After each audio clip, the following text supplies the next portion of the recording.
lifestyle, I mean, things have changed in so many ways. So sometimes we even miss some of the signs. That probably one is either perimenopausal or in that phase of menopause. So what are some of the symptoms that we should be looking at? And let's just go through them one by one so that people understand what usually happens at when you start noticing, let's say, one or two of the symptoms. So the main ones that most women, almost 85% of women will experience is hot flashes and night sweats. The hot flashes are typically in the upper part of the body. And it might be on a very cold day, but the woman just bursts into, sweating and feeling completely hot. Night sweats are very, very typical as well. They're they're having to change their sheets very frequently just because they're soaking wet with sweat. So those are usually the main ones.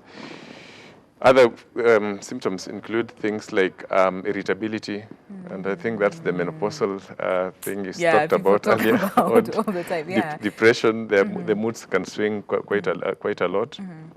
They develop a bit of dryness of the genital system, so the birth canal can be quite dry, and that can bring sexual problems.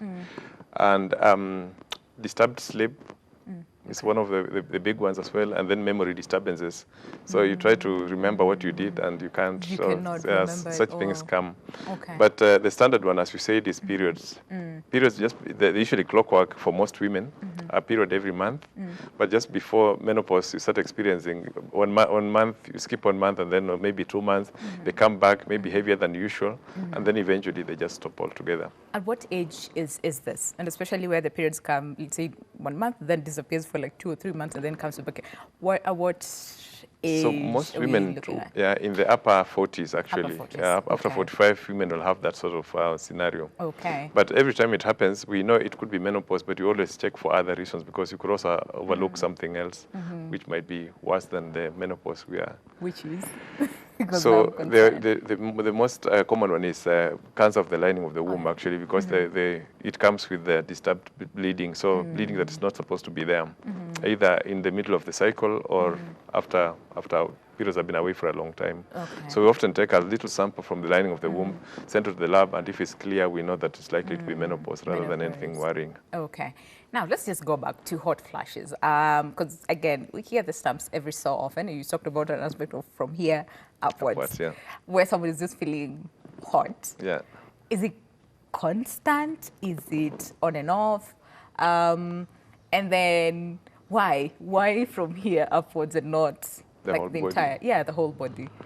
So what happens, estrogen, one of the hormones that I said, has a role in regulating the body heat.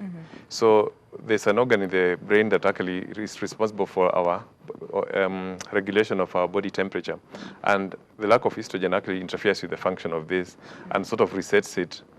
And what women experience mostly is actually intermittent. It's never usually continuous.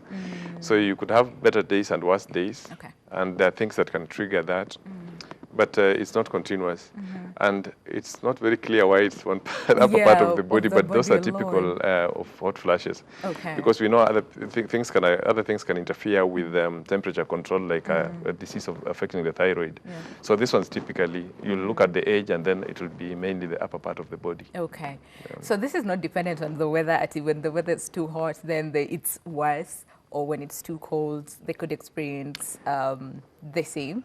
It could get worse with the temperature change as well, actually. So when it's hot is when it's bad, or is it vice versa? No, just temperature change. External temperature change can affect the cycle. It doesn't go with whichever is hot and whether it's hot or cold.